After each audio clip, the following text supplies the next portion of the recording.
seems like breeding season is in full effect. The birds are kind of just telling me they're ready to go, and it's breeding time.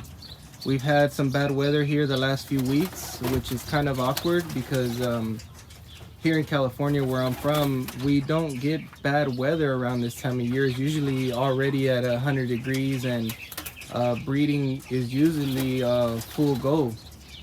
So this year it's been very slow. I usually have about a kid or two bred up by April.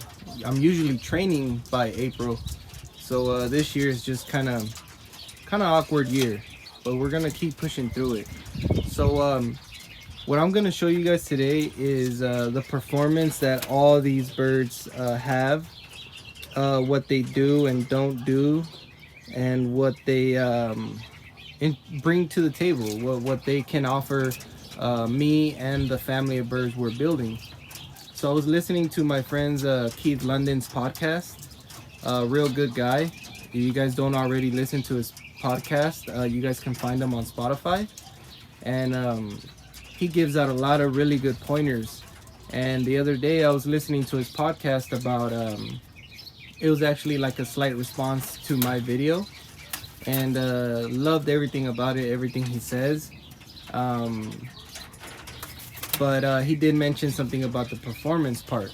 So I'm gonna show you guys. I can't show you because I would have to fly them, but I'm gonna tell you guys what these birds did when I was flying them back in the day. I don't know how much Keith London knows about this and about my family, but when I started back in 2013, I actually had a conversation with him, and he told me whatever you put in is what the birds will give you back out of that breeder. So what he was trying to tell me is, you put good performance, you're most likely going to get that back. You put bad performance, you're most likely going to get that back. So I always kept that in mind.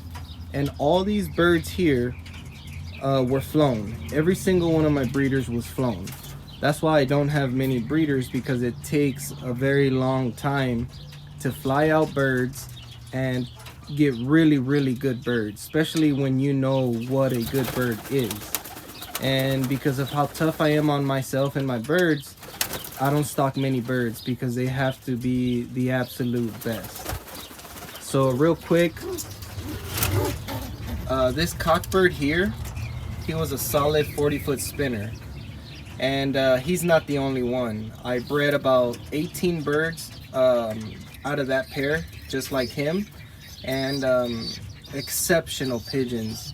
I've wanted to stock a few throughout the years, but every time I was going to get ready to, the falcon took the birds from me. So finally got me one like the ones I've wanted to stock in the past, and performs just like the ones I wanted to stock. So real super performer here. And then this hen here was between 30 and 40 feet. Phenomenal pigeon. Flew her back in 2016 and 17, and just a phenomenal pigeon. She is out of a big red daughter. So this is third generation. This is the second generation proved itself. This is third generation, and this is more of what I've done and what I've seen as far as me breeding my pigeons. So these birds here, based on how they're made, yeah, she's a red, but her father is a red chick. And yeah, he is a red also, but his mother is a dun. So these two birds are red, but the red isn't dominating the mating. Well, you can say red, the actual red factor, yes, but not the recessive red. So that's part of my balancing. I don't focus too much on color balance, because I believe when you have character balance, feather quality balance, and performance balance, the color really doesn't matter. The color is just a color. The color does not make your bird perform. So with the guys that say don't breed red to red, I'm not really into that, because my birds aren't red to begin with. They're ash red, or may I say recessive red. They're not recessive reds. This hen right here, she's actually my workhorse hen. She's one of my foundation hens. And this hen was actually judged by Keith London in the put up shut up fly for the individual fly. I believe it was 2015 if I'm not mistaken, 15 or 16. And she was actually runners up for first place. She almost won the individual fly. Keith London judged her at a 1.6 quality and a 1.6 depth, and she actually earned her name. She was a true workhorse. She was about 30 feet, about 2 to 3 times a minute. Phenomenal pigeon. Just one of the best hens I've probably ever flown. And this cock here, he wasn't flown. This is the one that was not flown, and the only one that wasn't flown, but he is a 3/4 bird. He is a 3/4 bird out of my dun pepperhead. So that's why he's on my best hen, because if he cannot produce on her, that's it. He's out of here. He doesn't get to move on to any other hen. Alright, so now this is another pair. This red model cock was actually about 25-30 feet, and I flew about 8 of them, and he's actually a son out of my foundation cock, and I flew about 8 out of that mating, but I've flown countless pigeons out of my foundation cock. So this bird here was one of the very first sons that showed me real good performance, and just a phenomenal producer as well. He's actually the father to this cock bird here. So as you guys can see, they're carrying on the lineage of good performance. Alright, so now this little hen here was about 30 feet, real nice and fast, nice and clean. Really was happy with this bird. And the thing about this bird is that she is a daughter out of my black star hen. This is her mother right here. This bird here was one of the fastest, cleanest pigeons I've ever flown. And her name is Black Star. She is a daughter out of the foundation cock, and just super pigeon. And she was able to produce herself. So now this cock bird here was the best bird of 2019. Super pigeon. He was actually hatched in 2018 but flew in 2019, and just a phenomenal bird, exceptional pigeon in the air. And his name is actually the chosen one, because he has produced. I've only seen 2 of his kids show me good quality. I haven't flown too many, but so far so good. And he is a chosen one. If he turns out to be what I expect him to be, he will be the new and improved bloodline that I'm gonna continue on with. So real quick, unfortunately my good friend Steve Smith took his bird back. I guess he wanted to do some breedings with it, which was fine because I have some extra cock birds that I can use. All I did was foster their eggs to a different pair, and she'll be on her new mate soon. So this bird here was a really good spinner, about 40 feet, real nice and clean.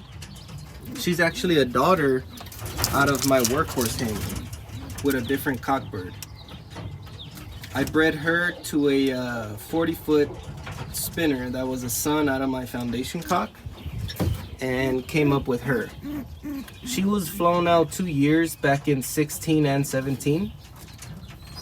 Real nice performer, real nice 40-foot spinner. So as you guys can see, some of the birds that I'm pulling back in are performers out of my performers.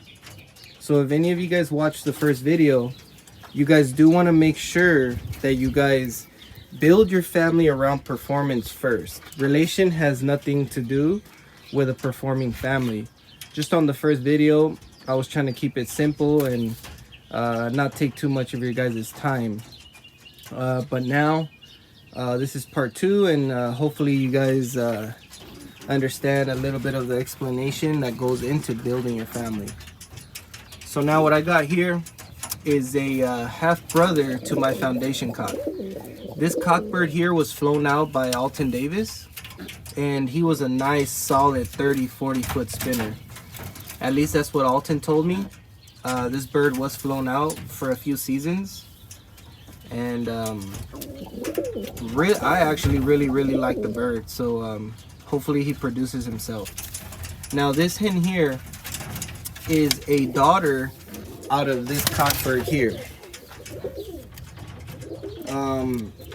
Like I said, he's a real nice producer. So as you guys can see, I have 2 of his kids in my breeder. And this little hen here was a nice solid 30 feet, between 30 and 40 feet. I do like my birds a little deeper, so I tend to stock them between the 30-40 foot mark. Anything over 40, I would really like to see it and have it. But my personal preference is right between 30 and 40 feet. That's just my liking. That's right where I like them. So this little hen here was real nice and clean, real fast. And a lot of the stuff that I've done, a lot of the breedings, a lot of the flying that I've done has really shown within my birds the last few years.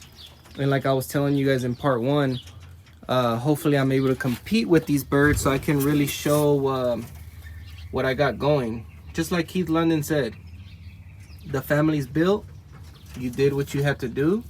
Now it's time to show, can they compete with the best? Can they win? Can they do what they're supposed to do? So that is my goal now. Hopefully I was able to help you guys. Anybody out there looking to build their own family of birds. So yeah guys, comment, subscribe if you guys haven't already, and let me know what you guys think.